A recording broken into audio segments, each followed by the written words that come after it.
things like the Mega Flexor got on TV, got on Good Morning America and Fox and Friends, and this has been our number one seller. Just because people will say, "Well, that reminds me of K'NEX." I'm like, "Yeah, I know, it looks like K'NEX, but it's not like K'NEX because." And they go, "Why isn't it like K'NEX?" I go, "Because it does this." Yeah. And they go, "Oh, damn, yeah, that's right. I've never seen that before." What's going on, everyone? It's the Talk About It podcast. I'm Lauren Fulmer. I'm Victor Dantas. And you are tuned in to another fun episode. Today we have Mike Acerra. How are you, Mike? I'm good, guys. Thanks for having me on. Good. So you are the creator, inventor of these right here. My wife and I, yeah. Lux Blox. Lux Blox, yes, sir. And they're right down the road in Galesburg, Illinois. Yes, yeah. So what year... Actually, what I like to do, I'm sorry, Mike. Go ahead. Tell us a little bit about yourself first. My bad. Well, I've been around this area for a long time because I went to college at Knox College down the road in Galesburg. And I love, by the way, Monmouth is a great town. It's a home of Wyatt Earp, and when you come into town, you feel like it. You guys keep the 19th century feel. So if you guys are traveling in Illinois, come to Monmouth. It's a great town.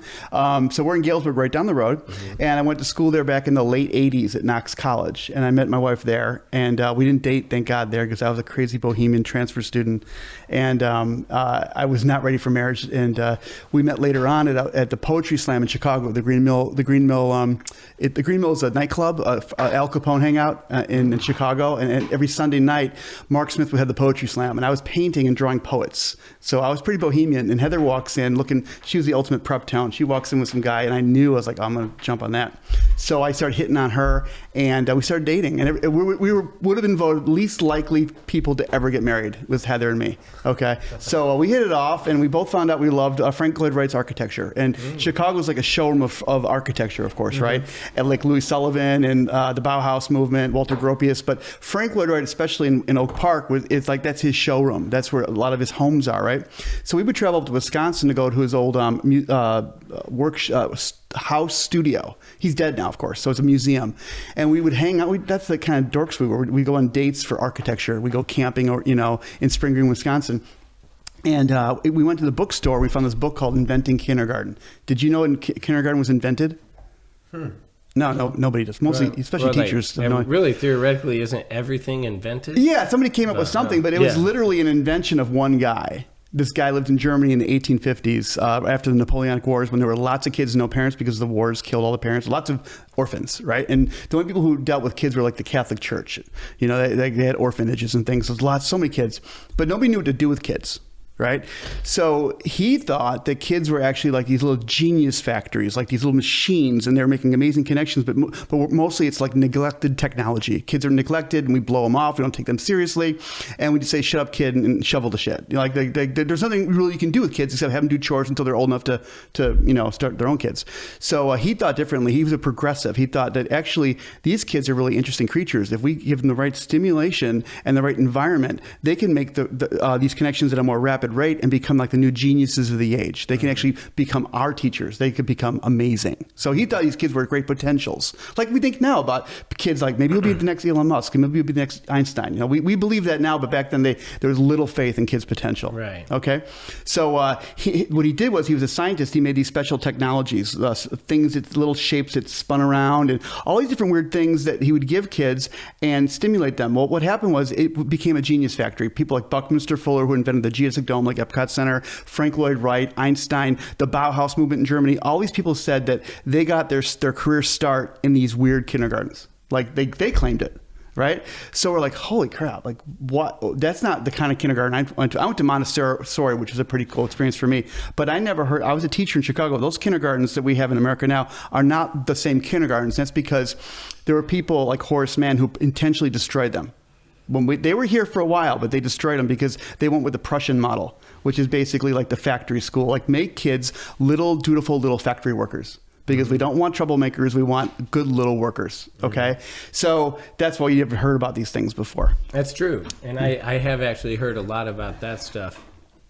I read a book a year or two ago, but it kind of hit on a lot of the school system and what it is. I mean, and if you do break it down, it's not putting down school at all, But I'll put it down. It says I sell to them too. I love teachers. It's almost like a program to start to program them to be, like you said, little workers or factory, and then start to say, okay, well, now we start to classify them out. Okay, who's going in this direction? Right. Who's going in that direction? And it's no mystery why most adults you talk about school, if they don't have PSD and I have a Twitch or something, they're like, I effing hated school.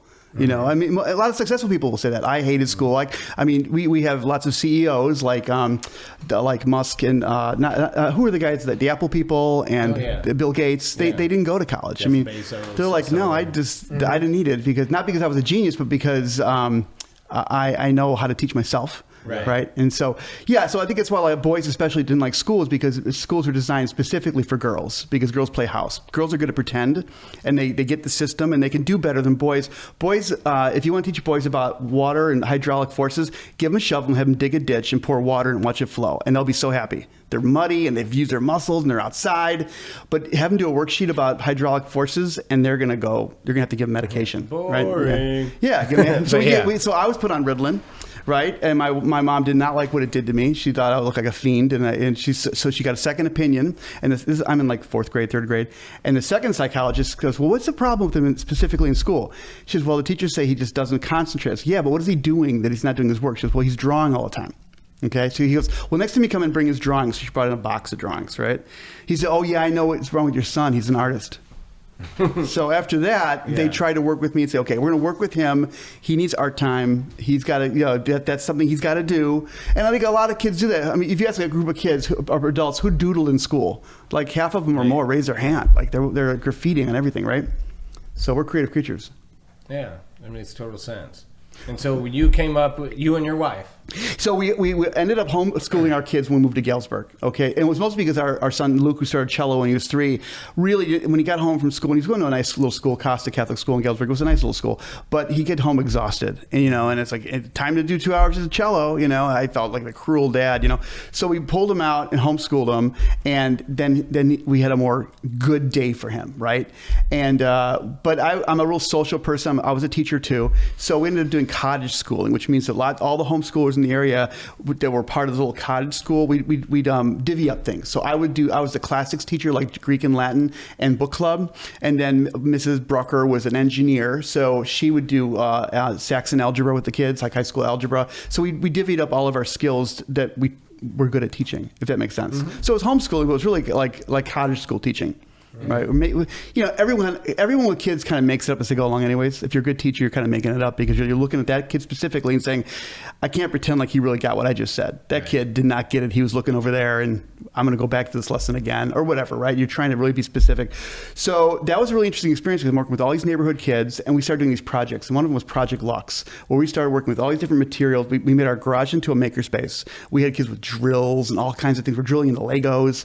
And I said, what can we do with toys to make them better? So the conclusion was, if toys had hinges and they can move, they can make more things, right? Mm-hmm. And I knew I did 2 years of aerospace engineering, and my dad was a carpenter. My grandfather was a carpenter in Chicago. So I grew up on a construction site. So I knew a little bit about construction. I knew how things work. So when you put a building together with 2x4s, okay, if you don't have sheathing or diagonals, a building wants to do that. You've probably seen that, 2x4s and parallels.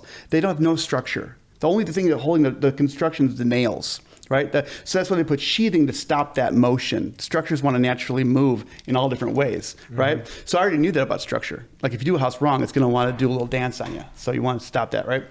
So the kids are building these things, and we're like, Heather, I think I have an idea about a construction idea. So this is what we invented. We invented this. If you take these things and you snap them together, they make a hinge, okay? Maybe you can zoom that in later on. Yeah, but it's a snapping hinge. And the thing why that's interesting is, I just talked to you about like why things move. I'll ask you a question. Why do you think, what makes something strong? I want to make a building, but I want to spend hardly any money on it, okay? So with the least amount of material, I want to make a strong building that will withstand like a hurricane. What do I have to do to that building to make it strong if I don't want to spend any money? I mean, you got to have something. You can't do the 3 pigs. You can't do the 3 pigs and say, well, we'll make it out of bricks. No, I don't want to spend money. No. Bricks are the most expensive way to do it. I don't want to do the 3rd pig. I want to do expensive, but I want to be smart and use less material. So what do? I'm just trying to think of anything durable and affordable. Well, you live in Monmouth. The minute you drive out of town, what do you see all over the place? Corn. Corn. What do they put corn in? Bins. And what are the bins made out of? Metal? What kind of metal? Big like, iron beams? No. Really? Like aluminum. Yeah, but what do they do to the aluminum?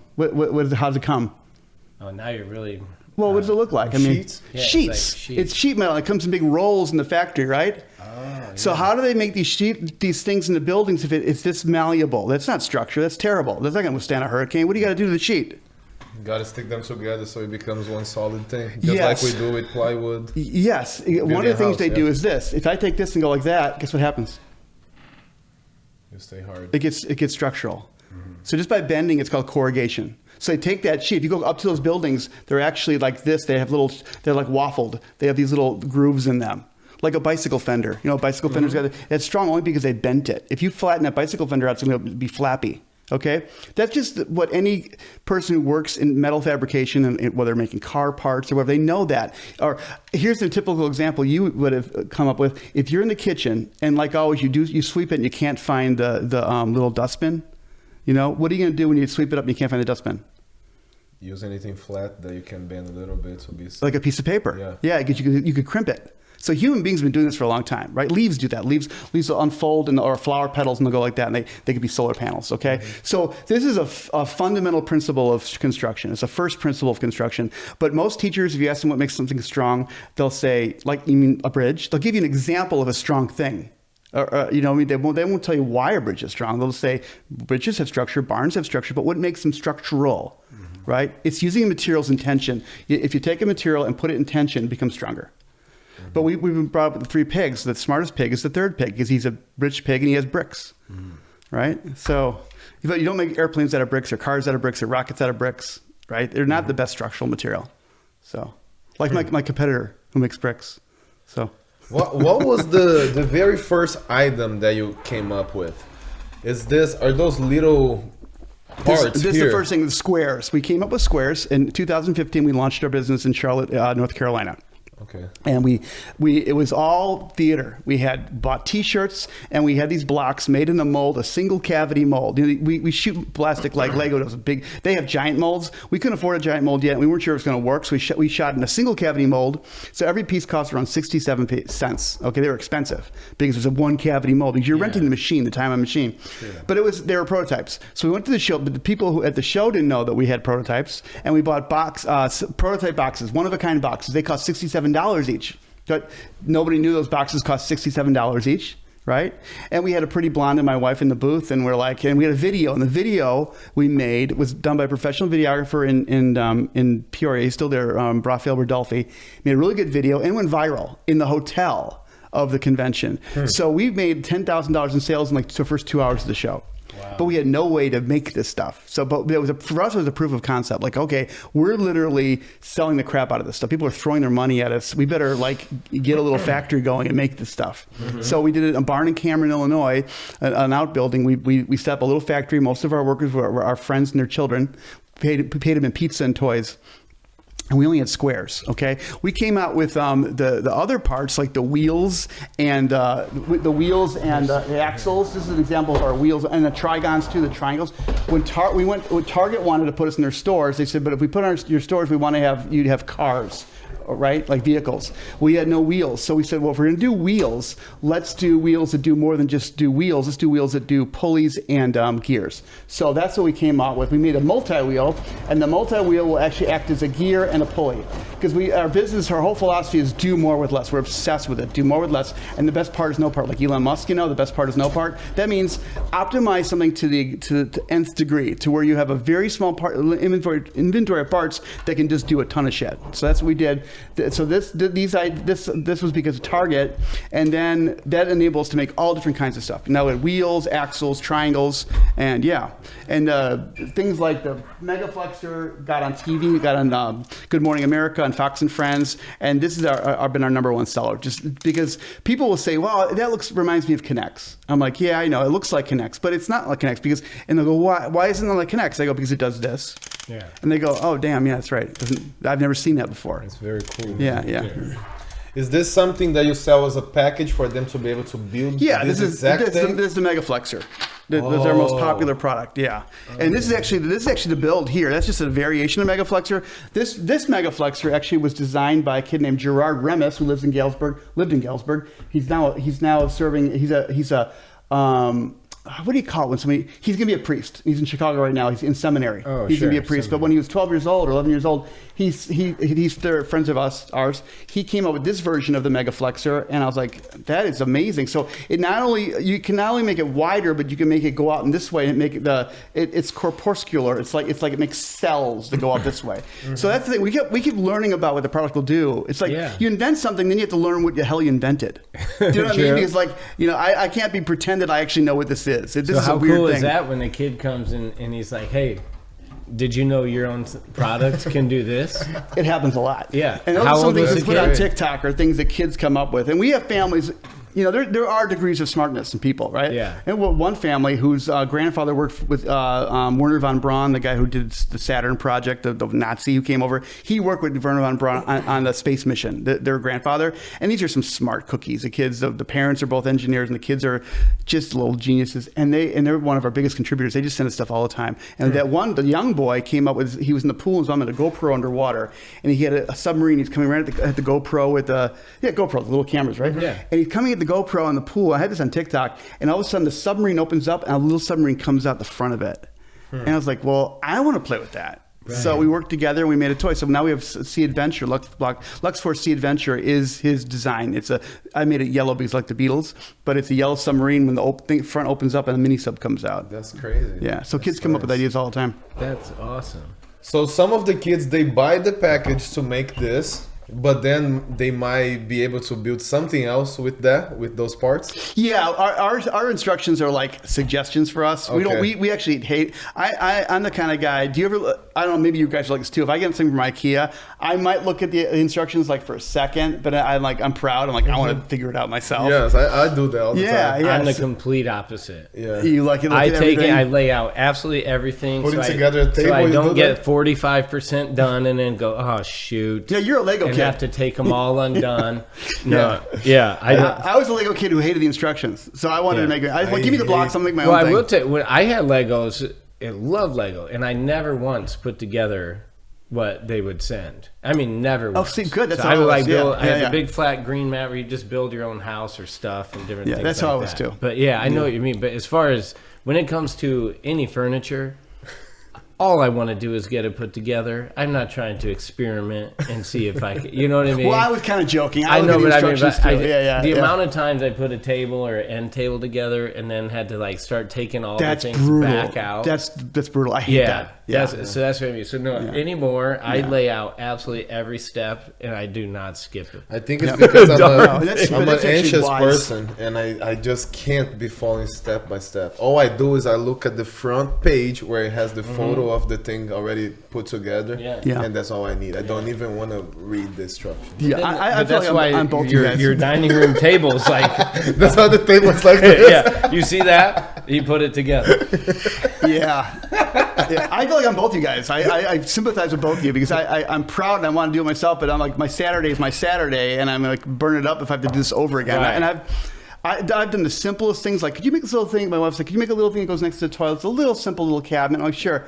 And sure enough, it's wobbling, and I did something wrong. And oh God! And then sometimes you take those whole things apart because the thing you did wrong is like 10 steps ago. Yeah, right. And that is the worst.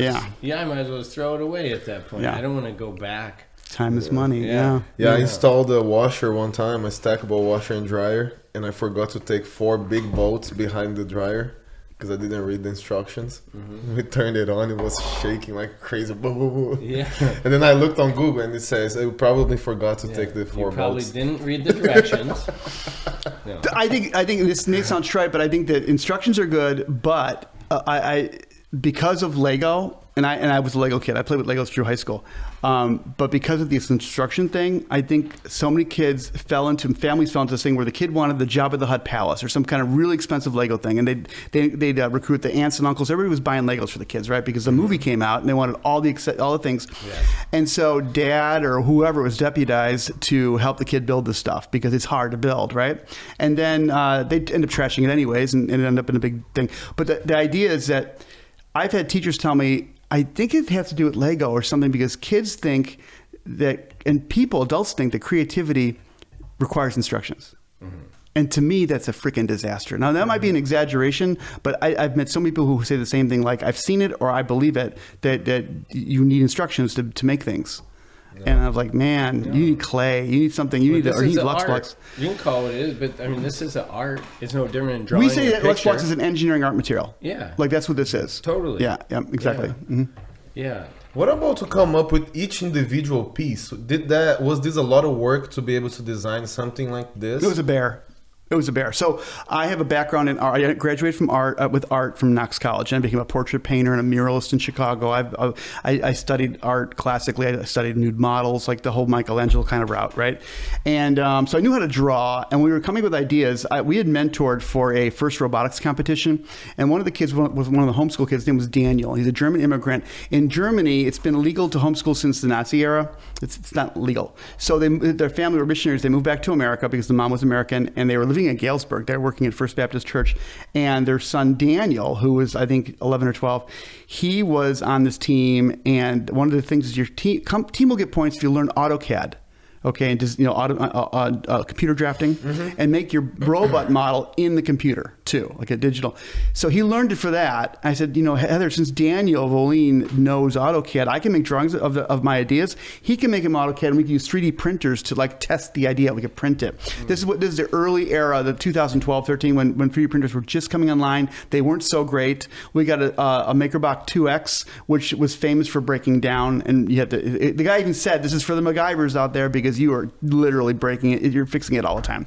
So it was going. So when my kids were homeschooling, the house just smelled like melted plastic. The machine was going all the time, and we were testing out different ideas. Some of the ideas were crazy. One time, this German astrophysicist came to visit the Voline family. He came in. Said, "You have to show Dr." His name was Adi Ding. So he's a professor, he was Dr. Ding. I said, "You got to be shitting me. You're Dr. Ding. That's all I need is Dr. Ding, right?" And he's like, you need to make it with 6 connections, and you have to make it like this." He was like the classical, like, evil scientist type. So we did, in our patent, are Dr. Ding's ideas too. I mean, this thing, the patent is like 70 pages of drawings. It's just so many ideas. But it was a beast to get this design to work, because you have to make it so it's a 6-year-old kid can do it, right? Our first designs were they snapped together, but like a guy like you couldn't get it apart. It was like, oh my God, they won't come. They're like finger traps. They would stay together. I remember hating like trying to take these apart too. They're hard. Especially if you get that pink cube. People would call our factory and say, "Yeah, we can't take our cubes apart. We have a video. Like, this is how you take a cube apart. You put a pencil or anything in the hole and just pop it open. But with your fingers, you can't do it." Same. Yeah, you almost have to get it to where you're at an angle. Yeah. This is not hard at all. But if you get it like in a little pyramid or a cube, those things, you can't get your finger in there to get behind it. Yeah. But you could take like I said, a pencil, take it right out. It's so cool to be sitting with you today, because I have a 16 and a 13-year-old. But when they were younger, boy and girl.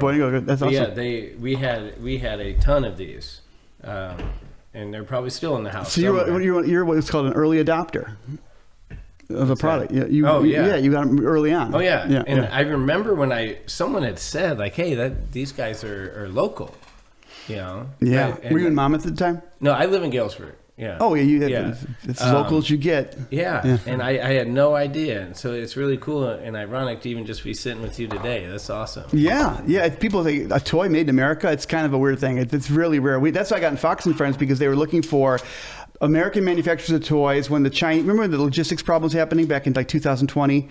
And they were like, well, let's just talk to some American toy makers. Well, there aren't any hardly at all. So like we were on the short list of toy makers. So they called us up and we drove out to New York to be on that show. How was that? That was really fun. They're really nice. You said that was Fox and Friends? Yeah, and that was during COVID. So the green room was like a little tiny room. And what's the weatherman's name? Reichsmith, I think his name is Reichsmith. I met him up close and personal. He was really, really nice. And then the guy who's a military veteran, he interviewed me, and they're all just so sweet. They're great. That's awesome. And I was out in the square, right outside in the Avenue of the Americas, right out there at the headquarters there, and they wanted me to build a huge booth. So I drove out eating Sudafed and Red Bull the whole way. I didn't stop because I had like no time to get there. They wanted me to set up on the square at like 4:30 in the morning. And so I left, Friday. I was like, I'm not going to make it, So I get there. I look like a freaking maniac. And then I had a blue shirt on, a blue regular like a dress shirt, and it starts raining. So I put on a jean jacket, right? And the guy goes, "Oh, Levi's, that's made in America. Wear that." So that's why I had this Levi's jacket on, because I didn't want to get my shirt rained on, and my hair's crazy, and I was like, just hopped up on Sudafed. It was kind of nuts. And then I was like, they're like, "Where can you get these?" I'm like, "You can get them at luxblox.com, or you can go to who's the guy that does MyPillow? What's his name? Mike Lindell." Oh yeah. So Mike Lindell had just been kicked off Fox News. He was kicked off because he was like an election denier kind of thing. So he was questioning the election. Okay. And this is right after the election. Like, this is a really weird time. COVID election. COVID too. Yeah, it was right after the election. So Mike Lindell had did this thing, and so they were mad at him. So they kicked him off Fox, and he had just got back on like that day. And they said, "Where can you get these?" "Oh, you can get them at luxblox.com. And I said, but you know what? You could also get them at MyPillow, because Mike Lindell sold Lux Blox too, because they're made in America. And the people were there like, I can see they're like. they didn't expect anyone to mention. They weren't allowed to talk about him yet, And I didn't. Yeah. I was completely oblivious. So you legit can get these from MyPillow. Also? Oh yeah, absolutely. Yeah. Yeah. MyPillow.com, and these are on here. Yeah. What Mike Lindell started was the thing called My Store. He wanted to really compete with Amazon, so he started My Store. It never really totally took off. I mean, his loyal MyPillow people buy from there, and it's a nice little store. It's like e-commerce, like anything else. But yeah. Do you have a MyPillow?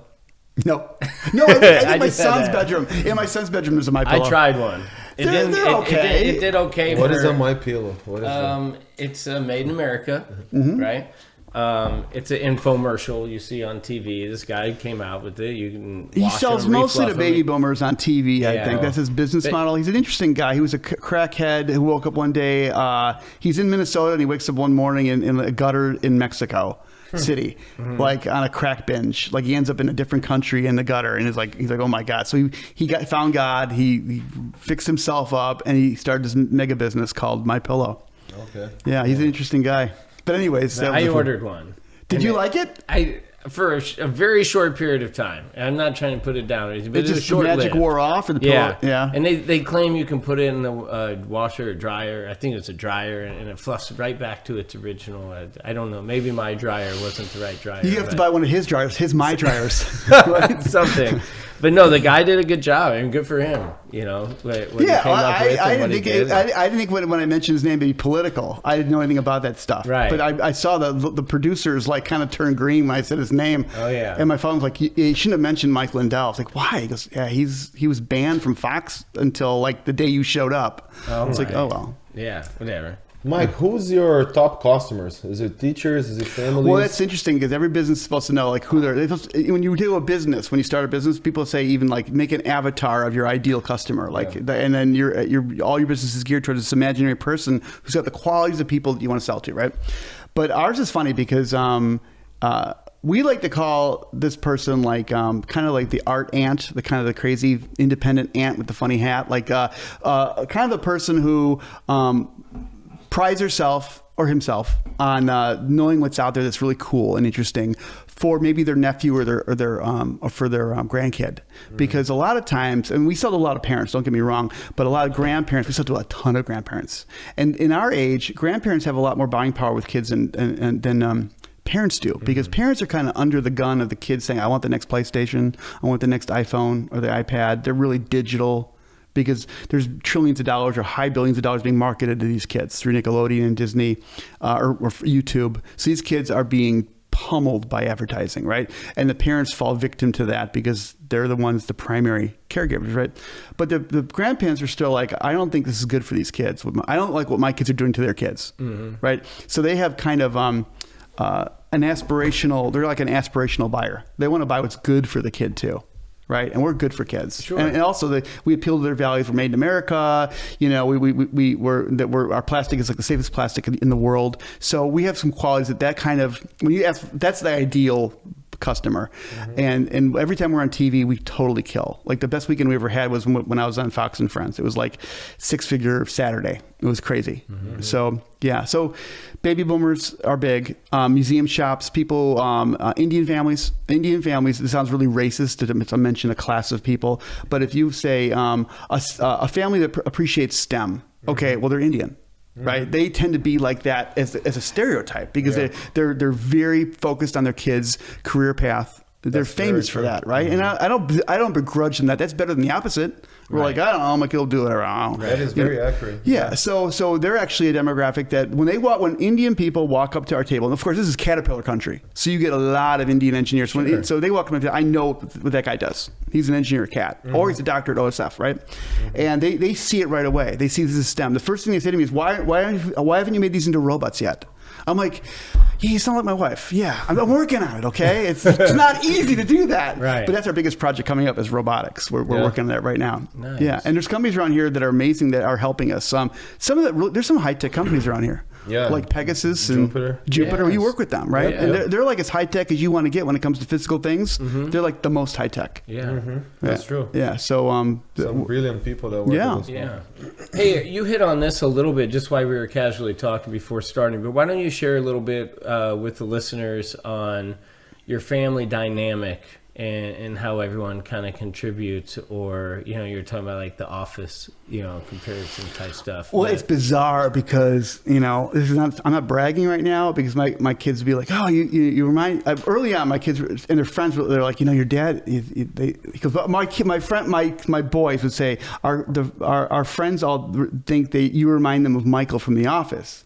I'm like, oh, he's really good looking. Like, no, not that they think that you act like him. Like that, it's like, I was like, well, that's not good, So Right. I have this thing about being a little excited about an idea that's maybe not really well fleshed out yet. So we have this dynamic where I'll get really excited about an idea, and my wife almost ends up like in a Toby role, where I'll call her the wet blanket because because she's more realistic than I am. So, and this is really inside baseball, just so you know. So, but so there's this. Every couple's got that kind of dynamic where they're going to find this little friction point. Right. And our friction point is Heather's very creative too, but she sometimes thinks that need to cool it on the coffee or something. Like I'm a little too, because I'm a little ADHD. I get really down a rabbit hole on an idea. I'm like, oh my God, this is the best thing. And she's like, no, it's like, and I've had some really bad ideas. Like one of them is Lux Blox. Well, I went to Diane's Fabrics. I think it's Diane Fabrics. What do they call the one in Galesburg? The fabric shop. Yeah. And I bought all this fabric, and I had scissors, and I hot glued fur, like synthetic fur, onto the blocks. Because I said, kids play with plush dolls. They play with all different kinds of. What if they could they could snap together their own plush bunny or whatever, right? Something I thought was my best idea ever. But then when you saw them. And you guys, if you want, later on, you could put that into your video feed. Oh my God, they were horrifying. I thought they were cute, but they looked like Frankenstein monsters. They were like the ugly. Where can we find photos of that on your? I'll send it to you. But we actually, to every kid we tested it with, they literally almost lost it. They were horrified. Like that's a nightmare. That's a nightmare toy. Yeah. I'm like, but it's cool, right? Like, no, it's a nightmare. So yeah, so if they want, if I come up with an idea and they don't like it, they'll say, you mean like plush blocks? Like. Dude, that's one of the worst ideas. What's the idea for Lux Blox that you've done that you're the most proud of? That's a good question. I mean, I'm really proud of what... That's cool. This is the inventor. Yeah, this is the inventor. And this imitates a Roman sawmill. People for a long time, I think I'm getting the history right, they didn't think the sawmill like this was made in the Roman era, but they found an archaeological dig.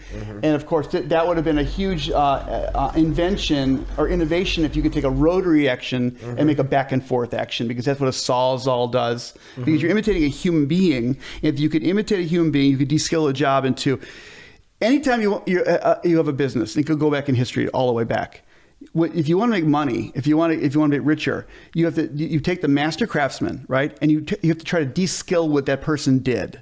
So lower skilled people can do what that person did, so you can make more of it, right? Because it's hard to reproduce a master.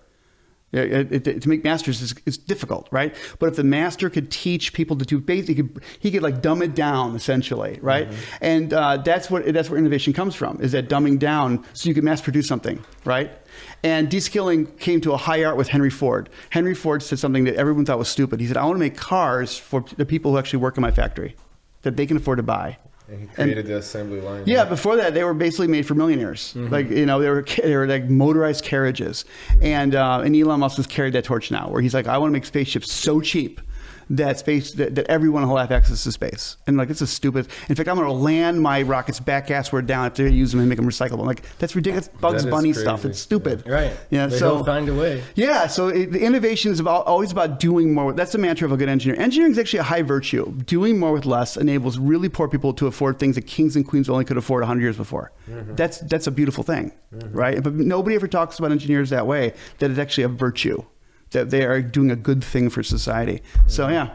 So yeah, I'm proud of Lux Blox, but I'm mostly proud of Lux Blox because not because we made it, but because the feedback we get from kids and families. It's a high pay cycle for us. When we get a family say, my brother who's 50, who was born deaf and blind, right, and his favorite thing to do is play with Lux Blox, and they brought him in, and I have videos of him. He's an amazing guy. He can't speak. He's dumb too, and he can't see, and he can't hear, and he makes these amazing Lux Blox things by touch, better than things I can make. That's crazy. So it's like, okay, I've been paid lifetime compensation. I'm done. You know, like that is amazing. So yeah, those kind of things are really cool. That's awesome. Yeah, I really like this one. That's the Mega Flexor. That's the most and popular you would one. have never thought, you know, when I'm guessing when you first put all this together, had the idea that like grandparent, you know, your target market, you know, or these quite possibly the grandparents, because they have multiple grandkids are going to be coming to their house. You know, right, and what always goes back to the belief in the belief in what a kid can do, right? And like we talked about in the beginning, they know kids back 200 years ago. Nobody had much hope in kids at all. They didn't think kids were really good for anything. My parents still don't have hope. Yeah, I can totally understand. Not about you, but me too. They're still waiting. Yeah, exactly. So but grandparents love their grandkids so much, they're willing to buy something that they'll take a risk on a purchase, right? True. And sometimes parents are like just under the gun, like we're just trying to afford that next PlayStation. They'll cry if they don't get that PlayStation. You know, one thing I've laughed about myself as a parent, you know, you're at the Target with the kid. You know, I'm here to get paper towels, you know, a couple cleaning supplies, and you know, maybe a T-shirt or something, and get the heck out of here. And the kids are like, hey, you know, what about this? What about this? I remember being like, man, this when they're younger, you know, and you're new to being a parent, and you're like, dude, that's like $50. That's like some birthday stuff, you know. We'll circle back here in 8 months when it's your birthday. Right. But then you get to the end cap at the checkout. And I'll spend that on nothing. But yeah, but that'll be the $7 minifigure, right? And you'll buy that. Why? Because it's only it's not a big hit, right? Well, what I was getting at with my thing is I would spend $40-50 on me like that. But like this with kids, it's a toy. You're gonna outgrow. You're gonna lose interest. No, I'm not doing it. But to be fair to you though, a lot of consumers in America have been burned by toys because so many toys are shit. Yeah. And the reason why they're shit is, I'm sorry, I'm using. I don't know no, you can say shit. You can. Okay. Say it again. The reason why so many toys are shit there's an economic reason why toys are shit. Okay, and this is it. It's an economic reason because you'll have the inventor will sell his idea to like Hasbro, right, or some maker. Or some Chinese person, whatever. And then they're going to make it in China.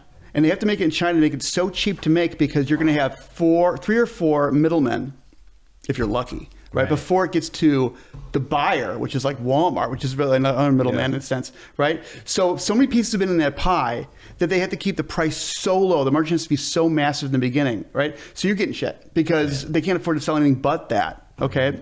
And that's why we don't do that. We don't have any middlemen. You're buying it directly from us. The only middleman you might have is like maybe Amazon. That's kind of like a middleman, kind of. That's a different kind of. That's a middleman helping you get it. Yeah, they're like but it's a pretty harmless middleman compared to that. So we don't have to cut. They only take 25%. Is that what they take? 25%? Amazon? Yeah. What is it? Or 12%, something like that. It's low compared to most stores. Most people will sell to a regular retail store at Keystone, which is half. So when you're buying something in a store, they maybe bought a toy, for instance. Depends on the different products. The lowest margin stores are like, of course, like grocery stores. They have like a 2% margin, maybe if they're lucky. If they're lucky, yeah. Does Amazon does fulfillment for you? No, we don't use them for that. We fulfill ourselves. Just pull we do have an Amazon store. Yeah, we have FBM, fulfilled by manufacturer. Okay, and as long as you get out the door like that day or the next day, they're totally kosher with that. Okay. The good thing with Lux Blox too, you're not here to sell somebody something just one time. You know, you don't want your consumer to buy just this. How often you get repeated clients? We'd like to get it better than it is. It's pretty good, but we like to get it more. That's what we're trying to come up with robotics too, to get to do. Here's the deal with toys is like what Lego's really good at is you're not buying the block, you're buying the toy it makes, right? Because everyone's got all the Lego blocks they need, right? After a couple purchases, they got a lot. They got tubs of the stuff, right? So what they do is they changed their business model in the 90s.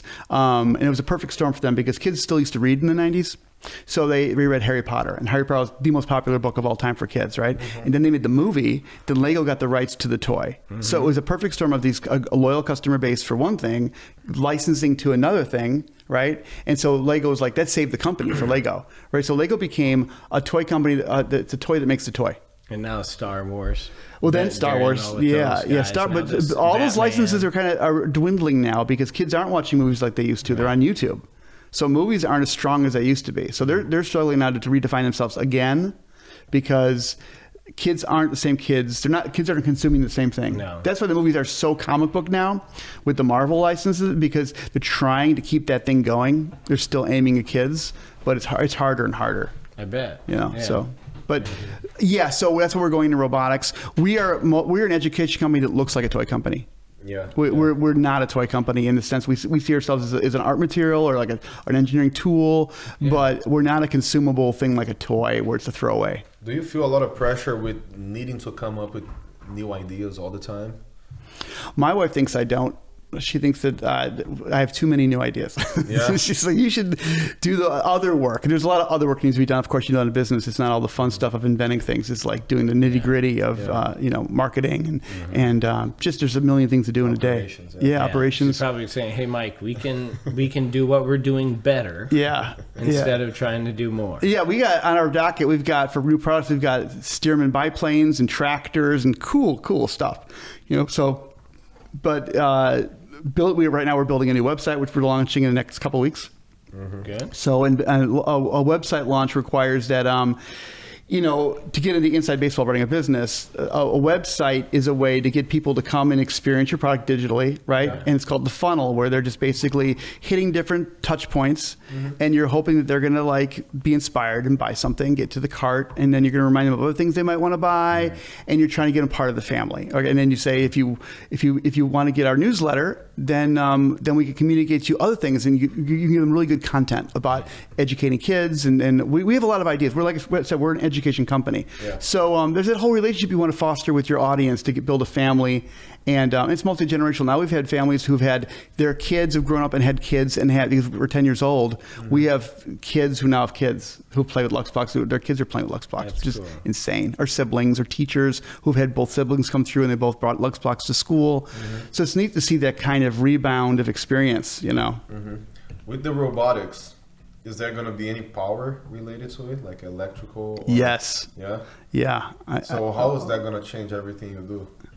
Well, I mean, right now, I think the first thing we're going to sell, and hopefully it's going to be in 2025, is just power packs for all of our stuff. So if you go to one of my, I went to a show this weekend in Northern Illinois University in DeKalb, and these things were all powered. They're plugged in. So this thing was just going around like this all day, just doing that by itself. Okay. So I can make these animatronic just with a very inexpensive little motor and a switch and plug it in, and it's going. So you're familiar already on how you're gonna install. Oh yeah. The so there's a company in Bushnell who's making our adapters for our motors and stuff, and I might use Pegasus Jupiter for some other parts too if we have to make any tools. Yeah. So yeah. So no, right now it's about. In terms of doing more or less, like Elon Musk for his robots, he literally had to make new motors that are custom for his robots because even though there's like 10,000 million motors out there, none of them were good enough for his robots. They weren't strong enough. They didn't have the right torque levels. There's lots of goes into a robot, right? For us, we don't have that problem. We could use off-the-shelf kinds of parts. We could look through catalogs and say, okay, that's the perfect motor for what we need for this because we're not trying to make an Optimus robot, right? So it's just about doing a lot of shopping, a lot of research, and finding the right parts that meet Lux Blox where the kid is at.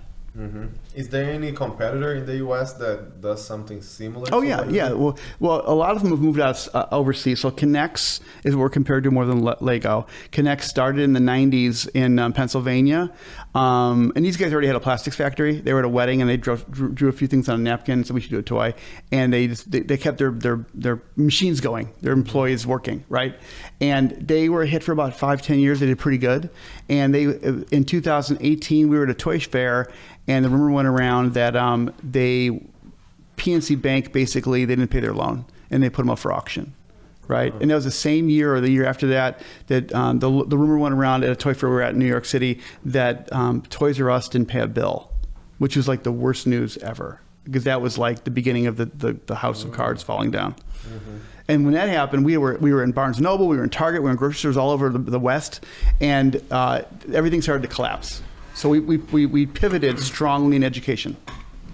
I got a question for you. I've always wondered this: if and when the day I come up with my, big brain idea, and don't share any specific dollar amounts, if you will, but like, there's got to be this feeling when you come up with something, and now this money starts to hit the account, and you're going, hey.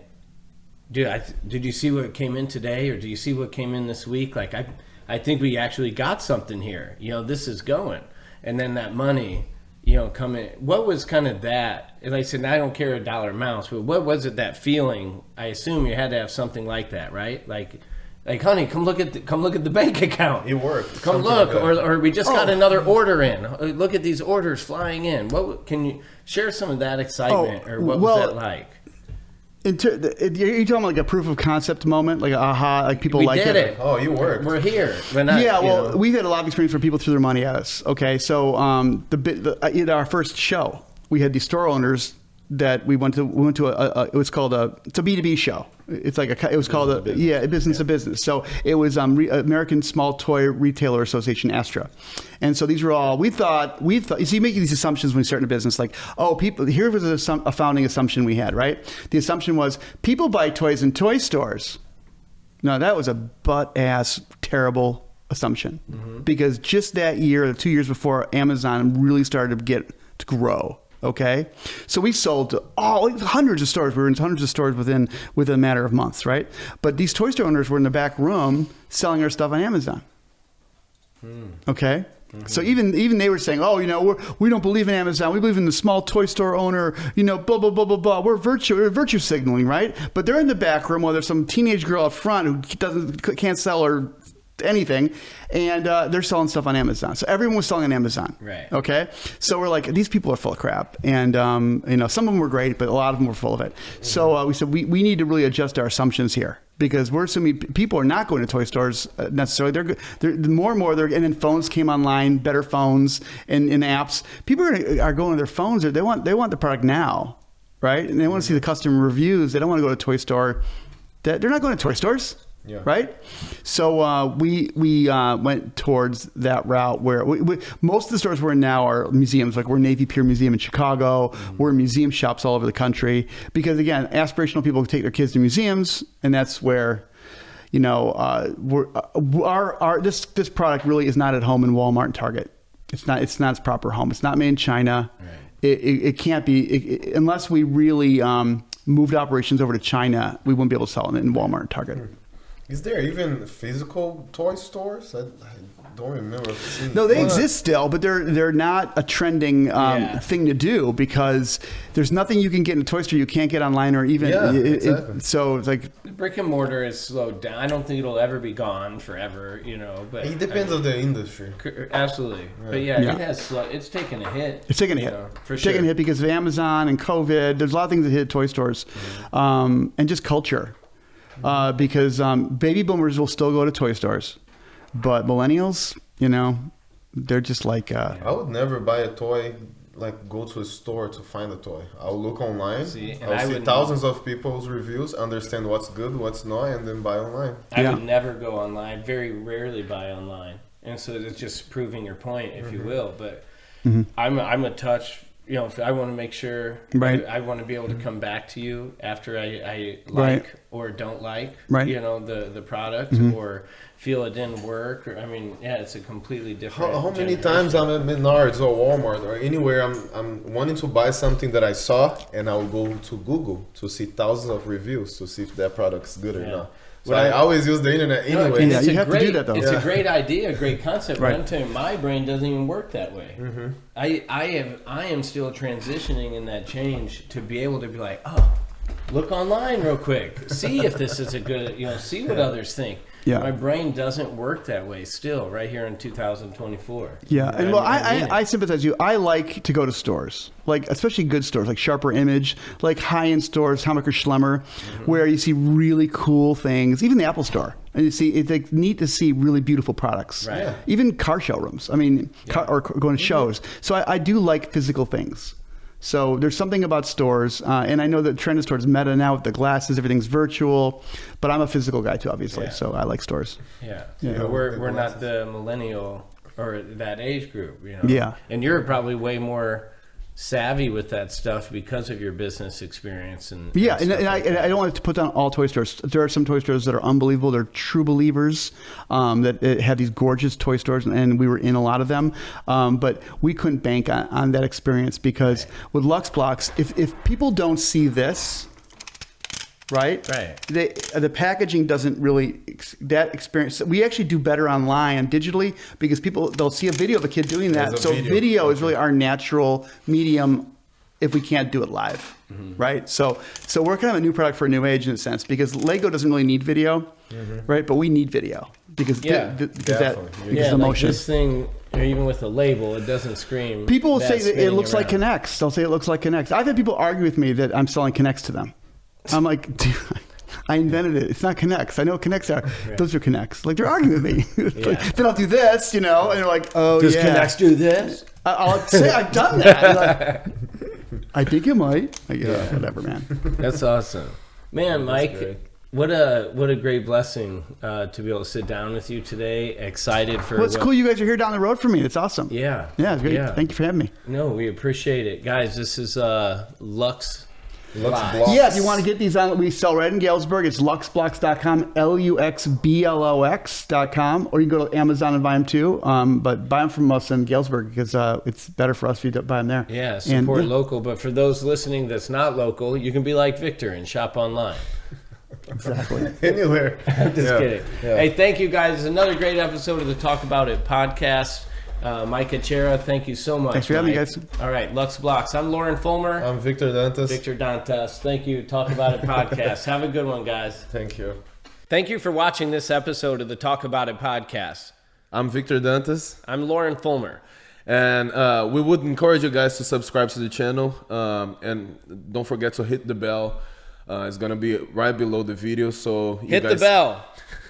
so you know when the next episode is up. All We right? appreciate all the support. Thank you.